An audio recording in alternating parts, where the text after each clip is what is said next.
एक प्रोग्राम करते हैं जिसमें सेकंड लार्जेस्ट नंबर लिस्ट में जो हमारे पास होगा वो फाइंड करके देखते हैं। लिस्ट में सबसे बड़ा नंबर कौन सा होगा। नंबर ले लेते हैं, एक लिस्ट बना लेते हैं।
एक लार्जर नंबर का वेरिएबल बनाया है जिसमें एक सॉर्टेड का मेथड है, उसके अंदर सेट नंबर्स को हम सेट करेंगे सो -2 से। ये हमारे पास जो सबसे सेकंड लार्जेस्ट नंबर होगा हम फाइंड करके दे देगा लिस्ट में।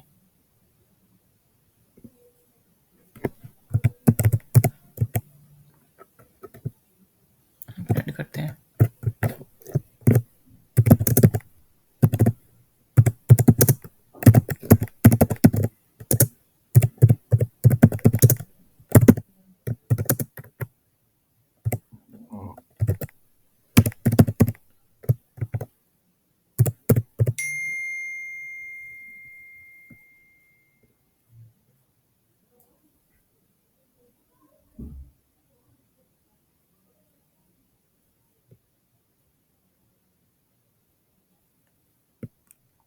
और सबसे सेकंड पे 15,000 में दे दिया। और अगर थर्ड पे देखें तो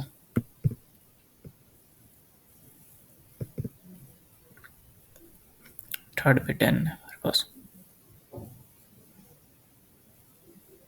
और फर्स्ट पे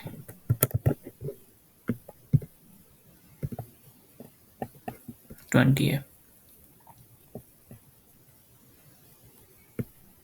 लिस्ट में कुछ और वेरिएबल्स ऐड कर देते हैं। 100, 200, 250। इसको रन करते हैं और अब देखते हैं फर्स्ट पे कौन है। फर्स्ट पे 250 है और सेकंड नंबर पे 200 है।